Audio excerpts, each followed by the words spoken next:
이제 사사기 마치고 서신서를 한번 봐야겠다 이렇게 생각을 하면서 무슨 서신서를 할까 좀 고민을 했습니다. 그러면서 같이 있는 전도사님한테 무슨 서신서 하면 좋을까요? 했더니 이제 그 전도사님이 역시 서신서 하면 로마서 아니겠냐고 이렇게 말씀을 하시더라고요. 그래서 그렇구나, 로마서는 많이 듣는구나 해서 로마서를 고르지 않았습니다.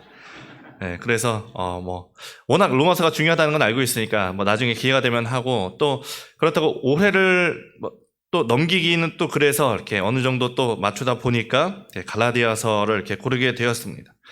제가 서신서를 준비하고 이렇게 설교를 준비하다 보니까 좀 느끼는 것 중에 하나가 서신서로 설교하는 게 쉽지 않습니다. 지금 새벽에 히브리서도 말씀 전하는데 좀 준비하면서도 느꼈지만 갈라디아서도 쉽지 않은 걸 느꼈는데, 복음서들이 좀 어느 정도 주제가 있죠. 우리가 알고 있는 것들이 많은데, 빌립보서 하면 우리가 보통 무슨 서신이라고 부릅니까? 그냥 아무거나 했어도 됐겠네요. 네, 빌립보서 하면 보통 우리가 기쁨의 서신이다 이렇게 많이 부르죠.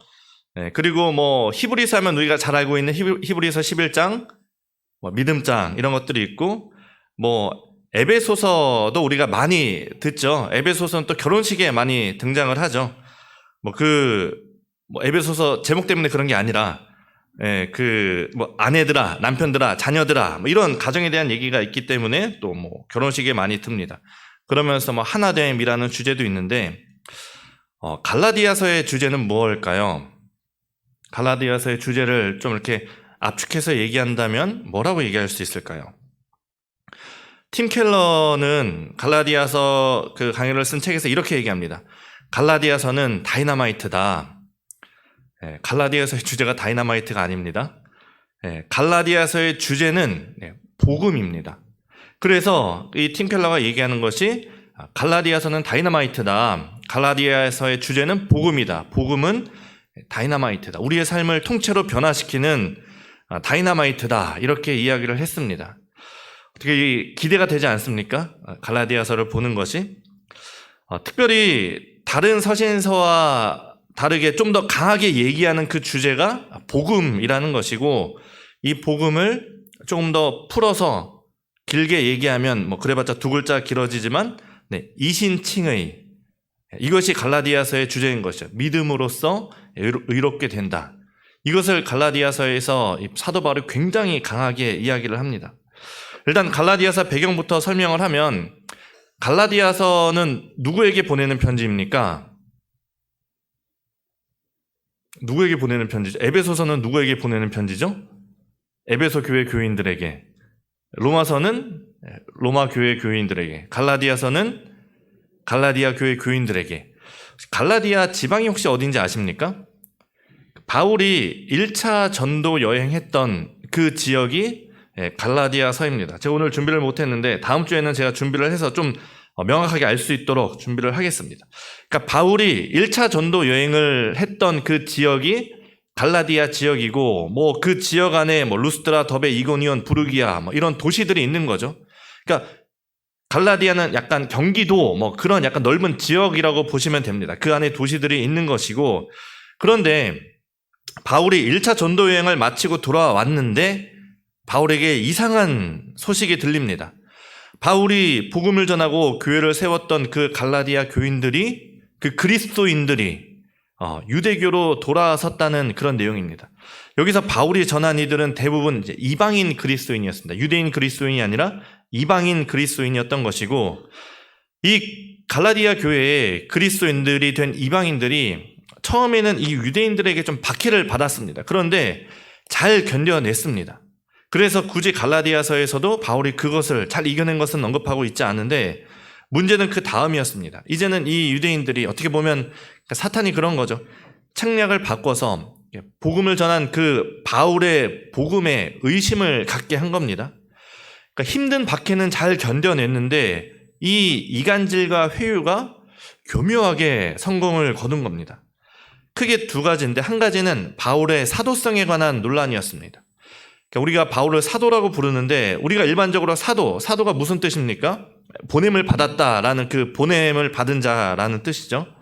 이 사도의 조건에 크게 두 가지가 있습니다. 하나는 예수님과 공생애를 보낸 사람, 그리고 또 한 가지는 예수님의 부활을 목격한 증인, 이 두 가지가 충족이 돼야 사도가 되었는데, 이 사도 바울은 예수님과 함께 보내지도 않았고 또 예수님의 부활을 목격하지도 않았습니다. 그러니 이것에 대해서 네가 사도냐라고 했을 때 당당하게 얘기할 수 없는 그런 것이 있는 것이죠. 그러니 유대인들이 그 이방인 그리스도인들에게 뭐라고 얘기했겠습니까? 바울은 그냥 자칭 사도다. 본인이 그냥 사도라고 얘기하는 거다. 뭐 자기 생각대로 예수님 얘기하고 다니는 사람이다. 게다가 그 당시에 가장 주류가 됐던 교회가 이제 예루살렘 교회고, 그 바울이 파송받은 교회는 이제 안디옥 교회, 이방인이 중심인데 교회였으니 어떻게 보면 또 정통성이 떨어질 수밖에 없는 상황인 거죠. 그러니까 지금으로 따지면 뭐 이런 겁니다. 목사가 되려면 우리 총회에서 인정한 신학교를 나와야 되는데 이렇게 얘기하는 거죠. 바울은 총회 신학교 나온 게 아니라 그냥 어디 건물 하나 빌려서 이렇게 신학원이라 하는데 나와서 목사라고 하고 다니는 그런 사람이다. 이런 겁니다. 뭐 예루살렘이라는 정통성도 없고 뭐 사도성도 없고 아마 뭐 사도들 만나서 이런저런 얘기 듣고 좀 주워 들은 걸로 얘기하고 다니는 그런 사람이다. 공격을 한 겁니다. 그러니 그런 얘기를 들으니 의심이 생기는 거죠. 정말 그 감동적인 복음을 바울에게 전해 들었는데 과연 그 사람의 사기꾼일까? 이런 생각이 드니 바울이 가장 먼저 얘기하는 것이 무엇입니까? 자기의 사도성에 대해서 변호를 하는 것이죠. 그래서 1절에 항상 편지를 보낼 때 사도성을 강조하면서 얘기하면서 이 갈라디아서에서도 강하게 얘기합니다. 사람들에게서 난 것도 아니요, 사람으로 말미암은 것도 아니요, 오직 예수 그리스도와 그를 죽은 자 가운데서 살리신 하나님 아버지로 말미암아 사도된 바울은 내 사도성이 어디서 나오느냐? 예수 그리스도와 하나님으로부터 나온다. 사람에게서 온 것이 아니다라는 것이죠.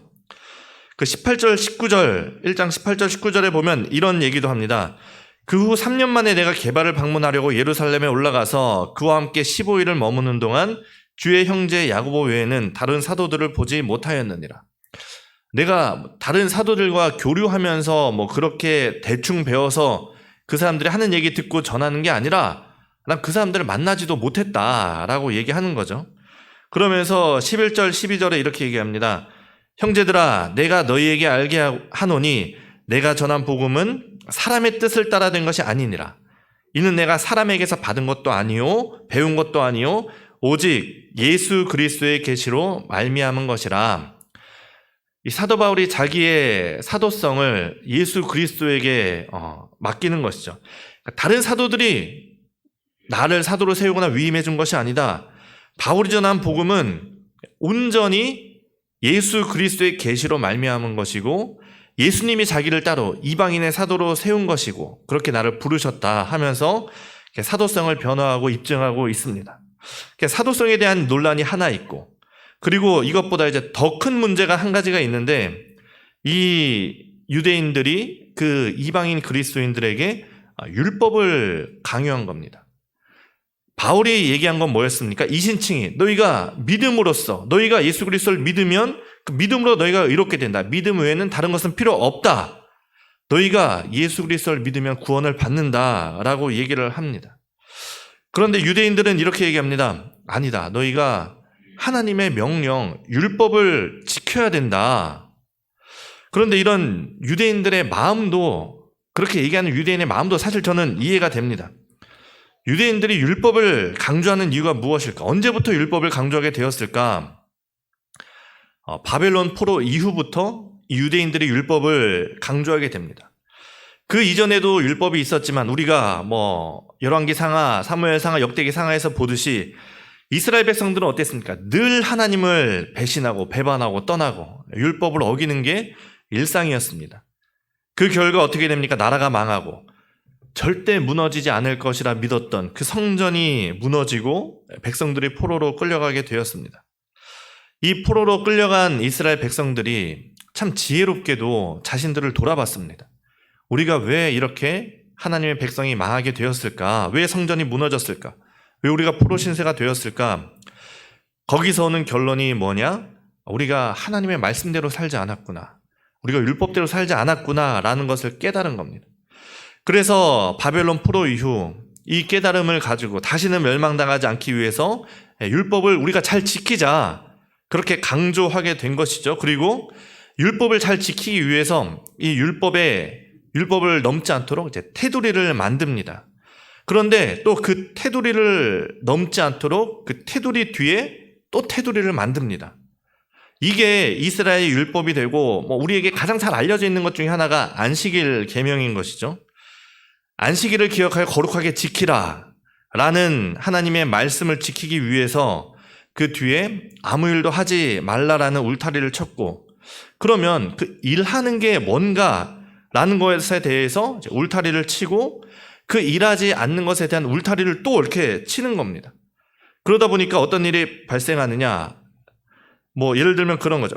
이스라엘 백성들이 안식일에 하면 안 되는 거 39가지를 만들고 그 39가지에 또 여러 가지 울타리를 칩니다. 예를 들면 이런 겁니다. 안식일에 불을 켜는 건 일을 하는 겁니다. 불을 켜는 건 일을 하는데, 그래서 안식일 전에 이 유대인들은 집안에 필요한 불을 미리 켜놓습니다. 혹시나 이렇게 아침에 일어나서 잠결에 불을 끌까봐 테이핑까지 해놓습니다. 불 끄지 않게. 그리고 만약에 불을 안 켰는데 켜야 되면 어떻게 될까요? 안식일에 불을 켜야 된다. 옆집에 가서 이방인 이웃을 불러옵니다. 그래서 불을 켜달라고 하는 거죠.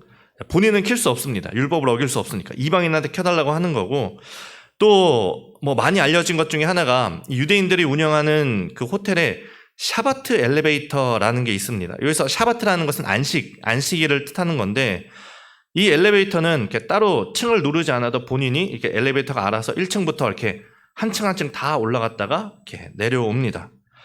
왜냐면 엘리베이터 버튼을 누르면 어떻게 됩니까? 엘리베이터 버튼에 불이 켜지죠. 그 불을 켜는 것이 이제 일을 하는 거로 보게 되는 겁니다. 그래서 울타리가 점점 넓어지는 겁니다. 유대인들은 안식일에 운전을 하지 않습니다. 운전을 하려고 자동차를 몰면 이 자동차 엔진의 점화장치에 스파크가 일어나야지 엔진이 움직이지 않습니까? 스파크가 일어나는 게 뭡니까? 불을 켜는 겁니다. 그래서 운전을 하지 않는 거죠. 성경에서 나오는 것 중에는 타작하는 게 일이죠. 타작하는 것이 그 곡식과 그 껍데기를 분리하는 거 아닙니까? 그런데 예수님의 제자들이 곡식을 비벼 먹는 그 일이 있었습니다. 타작을 한 거죠. 그러니까 예수님의 제자들을 공격을 합니다. 왜 안식일에 일을 하느냐? 이 밖에도 사실 이 안식일에 관련된 얘기만 해도 참 재밌는 얘기가 굉장히 많이 있습니다. 여기서 안식일에 이 이스라엘 백성들이 일을 정한 게 어떤 힘듦의 정도, 어떤 그 노동으로 정한 것이 아니라 성막을 짓는 행위에서 나오는 걸 이제 일이라고 판단하고 했기 때문에 우리가 생각하기에는 상식적이지 않은 일, 그런 일들도 많이 있습니다. 예를 들면 이렇게 찢는 것이 안 됩니다. 안식일에는 찢으면 안 됩니다. 그러다 보니까 안식일에는 두루마리 휴지를 쓰지 못합니다. 두루마리 휴지를 쓰려면 절지선을 따라 뜯어야 되지 않습니까? 그래서 미리 쓸 것을 뜯어 놓던가 티슈를 쓰던가 그런 방식을 하고, 비 오는 날 우산을 펴지 않습니다. 그냥 비를 맞습니다. 안식일에는. 비 오는 날 천막을 치면 안 되기 때문입니다. 하여튼 이런 안식일에 관련된 일만 해도 참 재밌는 일들이 많이 있는데, 그러니까 이런 일들이 결국엔 뭐냐? 안식일을 거룩하게 지키기 위해서 그 안식일을 거룩하게 지키는 울타리를 치고 그 뒤에 울타리를 또 치고 치다 보니까 결국은 어떻게 됩니까? 안식일에는 두루마리 휴지를 쓰면 안 된다까지 오게 되는 것이죠. 한편으로는 존경스럽습니다. 이렇게까지 율법을 힘써서 지키는구나. 얼마나 호되게 혼났으면 이렇게까지 지키려고 할까. 그러다 보니까 이 율법이 유대인들에게는 족쇄가 되는 것이죠. 그런데 바울이 어떻게 했습니까? 이방인들에게 전도를 하면서 그런 족쇄를 다 풀어버렸습니다.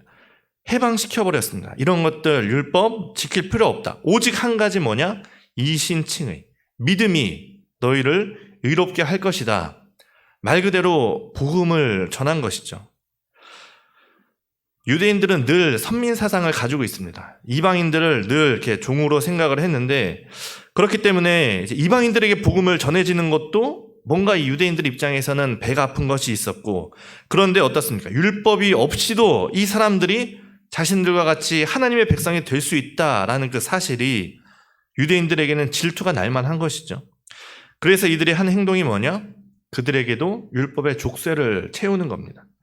이것이 참 유대인들이 악한 것이 그들을 선한 길, 하나님을 기쁘시게 하고 하나님의 백성으로 만들기 위해서 율법을 전한 게 아니라 순전한 그런 질투로 자신들에 대한 어떤 유대인이라는 그 기득권을 유지하기 위해서 율법의 족쇄를 전한 겁니다. 저는 이 말씀이 참 우리들에게 조심스럽다 생각하고 우리가 두렵고 떨리는 마음으로 들어야 된다 생각을 합니다. 왜냐하면 우리도 마찬가지이기 때문이죠. 특별히 교회에서 신앙생활을 이제 오래 하면 오래 할 경우 우리는 이방인보다 유대인이 될 확률이 높습니다. 신앙생활을 오래 한 것, 내 봉사나 내 직분이 내 의의가 될 수 있기 때문에 자칫 다른 교회에서 오신 분들이나 또 새가족들에게 우리가 이런 유대인들처럼 될 수 있는 가능성이 있는 것이죠. 그러니 우리는 늘 깨어 조심해야 됩니다. 우리 자신을 바라보고 이 말씀 속에서 우리를 돌아봐야 됩니다. 이 유대인들은 복음이 아닙니다. 복음을 전한 것이 아닌 것이죠. 그런데 문제는 그러한 유대인들이 율법을 지켜야 한다고 했을 때 그것이 이 이방인들 그리스도인들에게 통했다는 겁니다.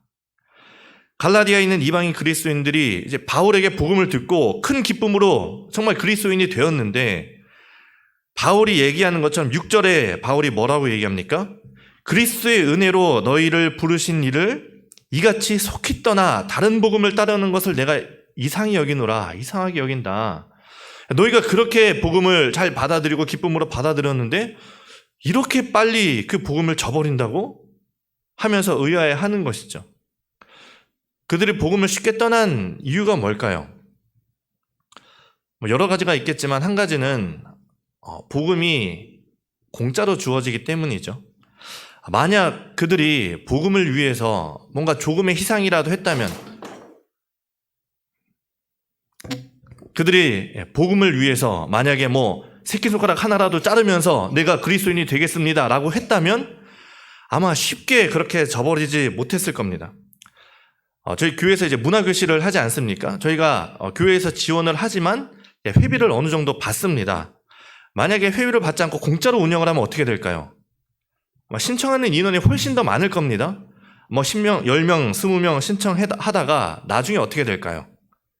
나중 가면 아마 안 오는 사람들이 많아질 겁니다. 내가 수고한 게 없으니까, 내가 손해될 게 없으니까 그런 거죠.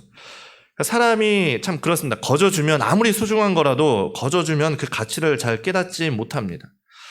하나님께서 갈라디아 교인들에게 또 우리들에게 이 복음을 구원을 은혜로 주셨다, 거저 주셨다라는 것은 절대 싸구려라는 것이 아닙니다. 오히려 그 반대인 것이죠. 여러분 핸드폰 다 가지고 계시죠? 여러분 핸드폰 제가 얼마 드리면 저한테 파시겠습니까? 만약에 제가 여러분 핸드폰을 이렇게 새 핸드폰으로 바꿔드리고 핸드폰 요금도 더 싸게 해준다 하면은 여러분 핸드폰 저한테 파시겠습니까? 이러니까 스팸 문자가 이렇게 많이 오는 거죠. 네. 만약에 여러분 100만 원짜리 핸드폰 제가 300만 원에 산다 하면 파시겠습니까? 파시겠죠? 여러분 자동차 제가 사실 돈은 없습니다만 제가 2억에 사겠다. 여러분 자동차 2억에 사겠다. 차종 상관없이 어떻게 하시겠습니까? 파시겠습니까? 일단 제가 돈이 없긴 합니다만 그렇다면 여러분의 자녀 아니면 여러분의 손자 제가 얼마 주면 여러분 저한테 파시겠습니까? 한 50억을 드리면 여러분의 자녀를 저한테 파시겠습니까? 아니면 제가 한 1000억쯤 드리면 여러분 자녀를 손자를 저한테 파시겠습니까? 세상에는 값을 매길 수 없는 것이 있습니다. 그리고 복음이 그렇습니다. 그 구원이 값을 매길 수 없기 때문에 인간의 능력으로는 누구도 그 구원을, 그 복음을, 그 값을 주고 지불할 능력이 없기 때문에 그래서 하나님께서는 어떻게 하셨습니까? 우리에게 공짜로 거저 주신 겁니다. 값없이 주셨습니다. 그러니 우리가 값없이 받았다고 해서 결코 절대 함부로 할 수 있는 것이 아닙니다. 그 무엇과도 바꿀 수 없는 것이기에 가장 귀한 것이기 때문에 우리가 지불할 능력이 없기 때문에 하나님께서 우리에게 거저 주신 것이죠. 그럼에도 우리에게 정말 그 귀한 것임에도 불구하고 우리에게 거저 주신 것이 은혜라는 겁니다. 그런데 이방인들이 그것을 거저 받았는데 그것을 속히 떠난 것이죠. 근데 저는 이 이방인들의 마음도 좀 이해가 갑니다. 왜냐하면 사실 우리가 이 갈라디아 교인들처럼 살고 있기 때문입니다. 우리가 처음 예수님을 만났을 때, 우리가 처음 성령 충만함 받았을 때 정말 다른 것, 필요한 것 하나 없죠. 예수님 한 분이면 되고 정말 예수님 한 분만으로 기뻐합니다. 그런데 막상 믿고 나니 믿으면서 시간이 지나고 때로는 우리의 믿음이 떨어지고 할 때 뭔가 내 안에 드러나는 게 없는 겁니다. 내 마음에 기쁨과 성령이 충만한데 이게 뭐 눈에 보이게 드러나는 것은 아니니 뭐 남들에게 인정받거나 아니면 내가 뭐 이렇게 얘기할 수 있는 자랑할 게 없는 것이죠. 그게 사실 복음의 핵심인데 아무것도 필요 없는 것이 복음의 핵심인데 정작 우리는 어떻게 뭘 구합니까? 뭔가 다른 막상 내가 복음을 받은 것 이외에 내가 뭔가 증거할 만한 내세울 만한 자랑할 만한 증거가 없는 것이죠. 내 인격적으로는 변화됐는데 그것만으로 만족하지 않고 뭔가 좀 더 확실한 구원, 뭔가 증거를 얻고 싶은 겁니다. 그런데 이 새신자인 이방인 그리스도인들이 보기 유대인들은 어떻습니까? 훈련된 모습, 정말 성숙한 증거를 가지고 있는 것이죠.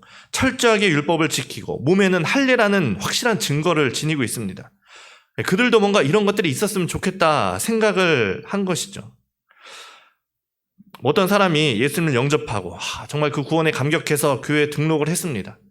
그런데 정말 그 초신자가 교회에 와서 할 수 있는 게 뭐가 있을까요? 사실 아무것도 없을 겁니다. 처음 와서 할 수 있는 게 아무것도 없는데 그 사람이 딱 교회에 와서 이제 교회 장로님들, 권사님들 나와서 보니까 어떻습니까? 예배 때마다 막 나와서 앞에 나와서 기도도 하고 우리 찬양대도 서고 새벽 기도에 나오고 어떻습니까? 나도 뭔가 그렇게 되고 싶은 마음이 생길 수 있는 거죠. 앞에서 기도하시는 분들처럼 멋지게 기도하고 싶은 것이죠. 사실 여러분 새가족 기도 들어보면 정말 진솔하고 순수하고 아름답습니다. 그런데 그 내 신앙에 장식하고 싶고 뭔가 울타리를 치고 싶은 것이 결국 이 사람의 솔직한 심정인 것이죠. 그래서 이제 새가족부나 아니면 좀 아는 권사님을 붙잡고 얘기합니다.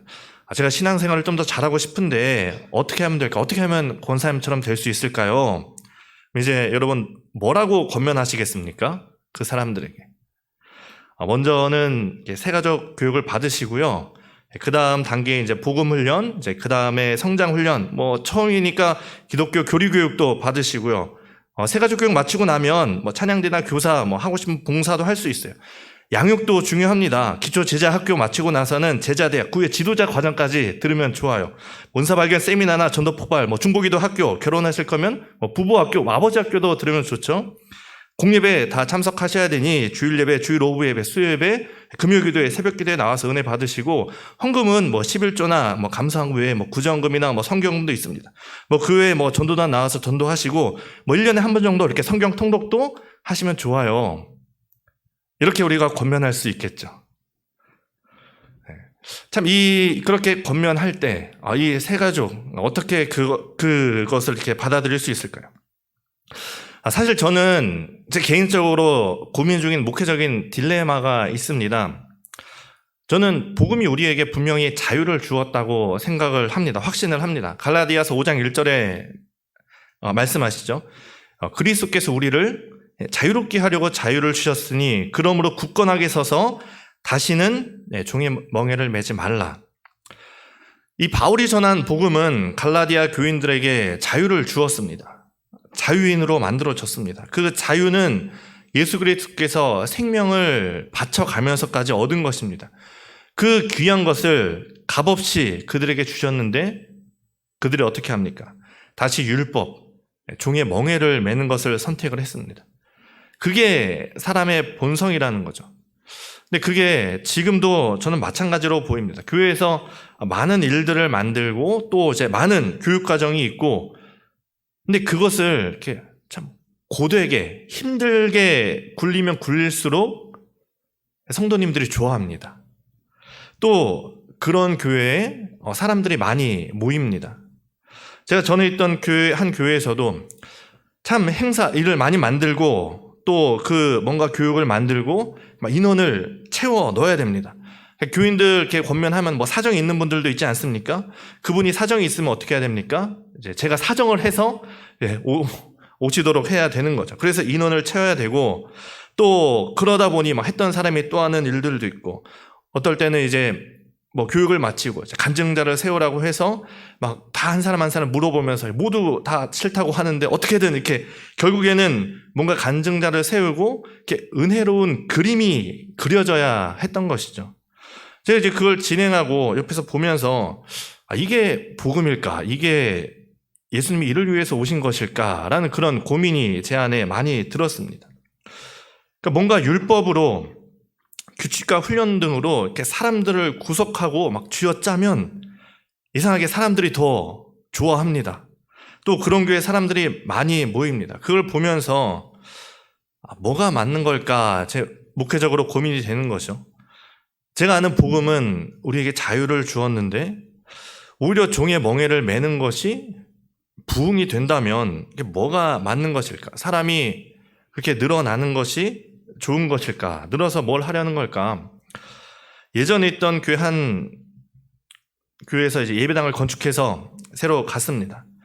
장로님들이 어떤 장로님이 그런 얘기를 합니다. 이렇게 뭐 빨리 나가서 우리 전도도 열심히 하고 프로그램도 만들어서 해라. 그래야지 우리가 교회도 부흥하고 그래야 우리가 교회 빚을 갚는다. 이렇게 말씀을 하는 겁니다. 저는 농담이셨을 거라 그렇게 믿습니다. 제가 뭐 이런저런 교회 홈페이지를 보다가 한 교회에 이렇게 적혀 있는 걸 봤습니다. 그 교회 이제 목회 철학, 뭐 이러한 목회라고 적어 놓고, 자, 1. 가능한 아무것도 하지 않고 잘 놀기. 이렇게 적어 놨습니다. 정말 아무것도 하지 않는 게 아니라 인위적인 종교 행위를 하지 말자는 거죠. 그 교회가 그냥 아무것도 하지 않는 게 아니라 지역사회 또 사회활동에 오히려 다른 교회보다 많이 참여하는 교회였습니다. 그걸 보면서 목회적으로 충분히 교인들하고 이야기되고 합의가 되었다면 그런 것도 참 괜찮겠다라는 그런 생각이 들었었습니다. 바울은 확신합니다. 우리에게 복음은 자유를 준다. 그리스도께서 우리를 자유롭게 하려고 자유를 주셨으니 그러므로 굳건하게 서서 다시는 종의 멍에를 매지 말라. 예수님께서 그 생명 바쳐서 우리에게 자유를 주신 것이죠. 예수님께서 우리에게 주신 것은 그냥 기회를 한 번 더 주신 것이 아니라 그 복음, 아까 말씀드렸듯이 우리가 해야 하지만 우리는 할 수 없는 그 전부를 예수님께서 하신 것입니다. 바울의 복음의 핵심이 뭔가요?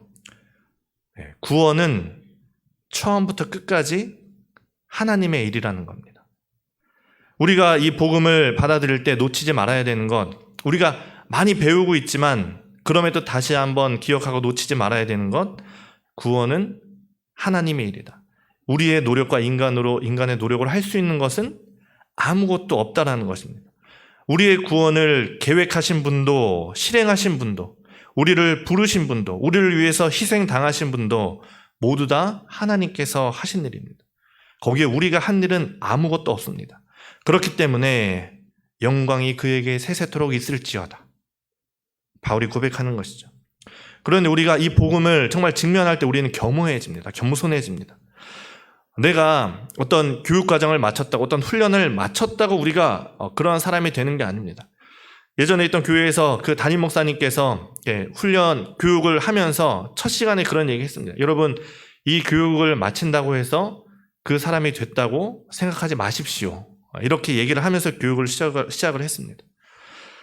우리가 혹시 모태신앙으로 태어나서 지금까지 주일 예배를 단 한 번도 빠지지 않고 다녔다고 하더라도 그것이 우리의 구원에 터럭만큼도 영향력을 미치지 못하는 것이죠. 내가 하나님께 드린 헌금이, 내가 한 수많은 선행이 조금도 우리의 구원에 영향을 줄 수 없다. 다른 말로 그 다른 어떤 것도 필요 없다라는 것이죠. 그렇기에 구원이 기쁜 소식이 됩니다. 모든 사람에게 공평한 기쁜 소식이 되고 죄인일수록 더 기쁜 소식이 되는 것입니다.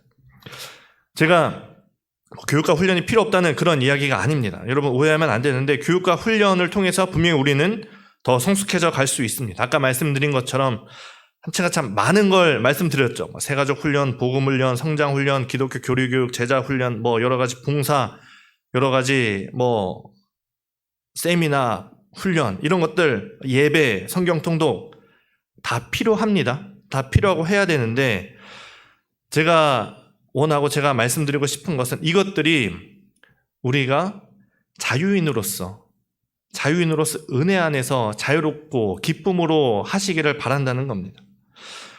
최근에 청년부 갔다 와서 두 형제 자매가 간증을 하지 않았습니까? 서로 하겠다고. 그래서 2명이나 섰습니다. 은혜 안에서 자유인으로서 한 것이죠. 막 따라다니면서 하기 싫다는 사람 굳이 세워서 한 것이 아니라 내가 은혜 안에서 자유인으로서 그렇게 하는 그 모습이 있는 것이죠. 결과는 같습니다. 누군가 간증을 했다라는 결과는 같지만 순서는 다릅니다. 우리가 하나님께 다가간 것이 아니라 하나님께서 자격 없는 우리를 부르셨다. 이게 복음의 순서입니다. 마찬가지로 내가 무엇을 함으로 하나님께 나아가는 것이 아니라 하나님께서 내게 다가오셨기 때문에 내가 감사로 나아간다. 내가 하는 그 모든 것을 감사로 한다라는 것이고, 그러면서 동시에 우리가 절대 놓치지 말아야 되는 것, 내가 하나님께 감사해 사는 그 모든 것들이 그 어느 것도 결국에는 나의 구원에는 아무런 영향을 미치지 못한다는 것. 구원은 전적으로 하나님의 영역이고 처음부터 끝까지 하나님의 일이고 그 모든 것, 나의 능력으로는 조금도 지불할 수 없는 그것을 예수 그리스도께서 지불하셨다. 그리고 다른 것은 아무것도 필요 없다라는 것이죠. 우리가 해야 되는 것 한 가지 있습니다. 뭘까요? 오늘 사도 바울이 얘기하는 이신칭의 믿음으로써 너희가 의롭다 하심을 받는다. 우리가 해야 되는 것은 그 하나님이 하신 일을 믿는 것입니다. 받아들이는 것. 우리를 위해서 손 내미신 그 예수님의 손을 붙잡는 것. 여기서 더 강하게 얘기하면 그 손을 붙잡는 것조차도 우리의 그 마음도 우리를 사랑하시는 하나님께서 허락하시고 그 마음을 주셨다는 겁니다. 그러니 모든 것이 하나님의 은혜입니다. 그것이 바로 복음입니다. 다른 복음은 없습니다. 사실 갈라디아서 말씀을 보면서 준비하면서 참 많은 머릿속에 할 얘기가 있지만 다 넣지는 못했습니다. 아마 앞으로 갈라디아서 보면서 더 나누도록 하고, 오늘 우리가 말씀을 기억하셨으면 좋겠습니다. 오늘 그리스도의 은혜로 우리를 부르신 하나님께 오직 감사와 영광이 세세토록 그에게 있을지어다. 이 고백이 우리의 고백이 될 수 있기를 간절히 바랍니다. 함께 기도하기 전에 한 가지 광고만 먼저 말씀드리겠습니다. 오늘 담임 목사님께서 어제 말씀을 주셨는데 오늘 한 6시 정도 되는 비행기로 이제 도착을 하기로 되어 있었는데 아마 좀 연착이 되는 모양입니다. 도착하면 연락을 주신다고 하셨는데 아직 연락이 안 왔는데 오늘 이제 그 모든 일정 다 마치고 여러분들이 기도해 주셔서 한 분이 좀 다리를 삐끗해서 좀 다치신 것 외에는 이렇게 참 무사히 잘 모든 일정을 잘 마쳤다 이렇게 말씀하셨습니다. 그래서 감사한다고 마치는 그 돌아오는 시간까지 기도해 달라고 부탁하셨습니다. 그래서 오늘 우리가 함께 기도할 때 이것들을 위해서 가지고 기도하면 좋겠습니다. 한 가지는 우리 말씀을 위해서 함께 기도할 때 하나님, 우리에게 다른 복음은 없습니다. 그 모든 것이 하나님께서 하셨고 다른 것은 필요 없습니다. 하나님 한 분만, 우리의 믿음만 주님 바라봐 주옵소서. 그것 위해서 기도하고, 오늘 집사님 기도하시면서 말씀하셨지만 이번 주일에 이제 찬양제 있습니다. 그 찬양대 가운데 정말 찬양의 기쁨이 우리 교회 가운데 넘칠 수 있도록 위해서, 그리고 오늘까지 일정 마치신 담임 목사님 위해서도 함께 기도하시면 좋겠습니다. 함께 기도하며 나가겠습니다. 기도하겠습니다. 거룩하신 하나님 감사합니다. 하나님, 오늘도 우리가 예수 그리스도의 그 복음을 바라보고 그 복음 앞에 나아가길 원합니다. 하나님, 참 우리는 인간이기에 뭔가 증거를 받기를 원하고 확실한 증거를 갖기를 원하는, 정말 우리가 바로 갈라디아 교인 같은 삶을 살 때가 많았습니다. 때로는 정말 그 내가 하는 것이 나의 의의가 될 때도 있었고 남들 앞에서 우쭐댈 때도 있었고, 하지만 그러나 다시 한번 우리가 복음 앞에 들어설 때, 다시 한번 우리가 복음 앞에 설 때 하나님, 그 모든 것이 다 필요 없고 오직 예수 그리스도 한 분만이 정말 그 모든 것이 하나님의 은혜라는 것을 고백하는 저희들의 삶이 될 수 있도록 인도하시고, 하나님, 우리가 해야 될 것 그저 겸허히 겸손히 겸비함으로 그 예수 그리스도의 손을 붙잡는 것, 그것이 우리의 삶의 참 기쁨과 낙이 될 수 있도록 인도하시고, 하나님, 그것이 복음임을 깨닫게 하시고 세상에 다른 복음은 없다는 것, 변질된 복음이 우리 마음속에서 사라지고 오직 예수 그리스도의 복음만이 우리의 삶에 넘칠 수 있도록 인도하여 주옵소서. 하나님, 정말 주님께서 우리에게 베풀어 주신 그 은혜가 너무나 감사하여서 하나님, 이번 주일에도 우리 모든 찬양대가 연합으로 찬양제를 합니다. 하나님, 그 찬양하는 모든 입술 가운데 진정한 찬양의 고백이 될 수 있도록, 그 감사의 고백이 나올 수 있도록 인도하시고, 하나님, 그 찬양이 우리 교회 가운데 넘쳐날 때 우리 교회가 한 마음 될 수 있도록 인도하여 주옵소서. 하나님, 이제 오늘까지 우리 담임 목사님 성지순례 일정을 마치십니다. 하나님, 그 마치는 모든 일정까지 하나님 지켜 보호해 주시고, 돌아오는 그 시간까지 하나님, 그 모든 것이 역시 하나님의 은혜였음을 고백합니다. 그 마치는 시간까지 주님 지켜주시고 보호하여 주옵소서.